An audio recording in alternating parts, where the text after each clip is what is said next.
Assalamualaikum warahmatullahi wabarakatuh.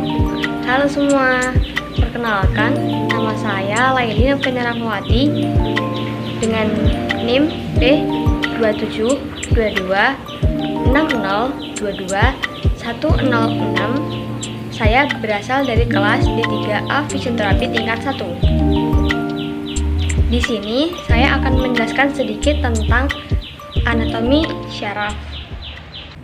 Baik, langsung saja kita menuju ke anatomi syaraf. Ini adalah diagram dari pembagian sistem syaraf. Sistem syaraf terbagi menjadi dua, yaitu sistem syaraf pusat atau SSP dan sistem syaraf tepi atau SST. Sistem syaraf pusat terletak pada otak dan medula spinalis. Sedangkan sistem syaraf tepi dibagi lagi menjadi dua, yaitu sistem syaraf somatik atau sadar dan sistem syaraf otonom atau tidak sadar.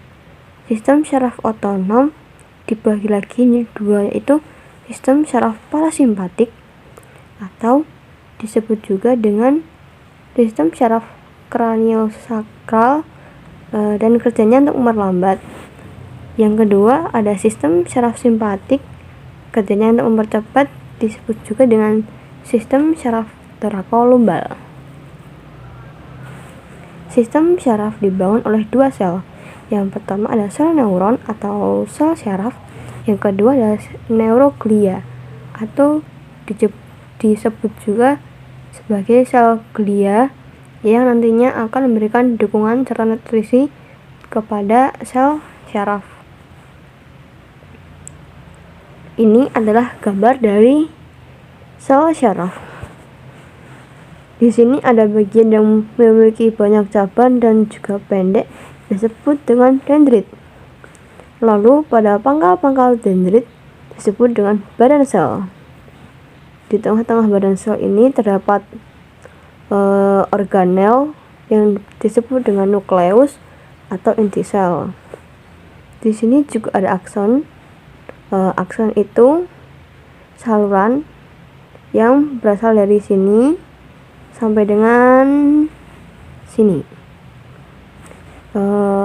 Akson ada juga yang diselubungi oleh selubung myelin seperti kapsul ini, yang tengah-tengahnya ada sel Schwann. Ada juga yang tidak ditutupi oleh selubung myelin seperti ini atau ini. Yang merah-merah ini disebut dengan nodus Ranvier. Definisi syaraf. Syaraf merupakan pusat pengendali atau reaksi tubuh terhadap perubahan atau reaksi tubuh terhadap perubahan keadaan sekitar, atau dapat juga disebut sebagai alat penerima rangsangan atau impuls. Neuron atau sel syaraf. Pada umumnya, neuron tidak bermitosis atau amitosis dan memiliki beberapa karakteristik. Yang pertama ada excitability, yaitu kemampuan untuk menerima impuls. Yang kedua ada conductivity, yaitu kemampuan untuk menghantarkan impuls. Dan yang ketiga yaitu kemampuan untuk mempengaruhi neuron lain, sel otot, dan sel-sel kelenjar. Kemudian ada badan sel. Badan sel memiliki ukuran dan bentuk yang beragam. Lalu badan sel ini disebut juga sebagai nuklei yang berada di SSP atau sistem syaraf pusat, ganglia yang berada di SST atau sistem syaraf tepi, kecuali basal ganglia atau nuklei yang berada di cerebrum atau otak besar. Lanjutnya ada akson. Setiap sel syaraf hanya memiliki satu akson. Akson berfungsi untuk membawa impuls syaraf keluar dari sel. Akson memiliki panjang yang lebih daripada dendrit, bisa mencapai dengan 100 cm atau 1 meter. Membran akson disebut dengan aksolema. Dendrit.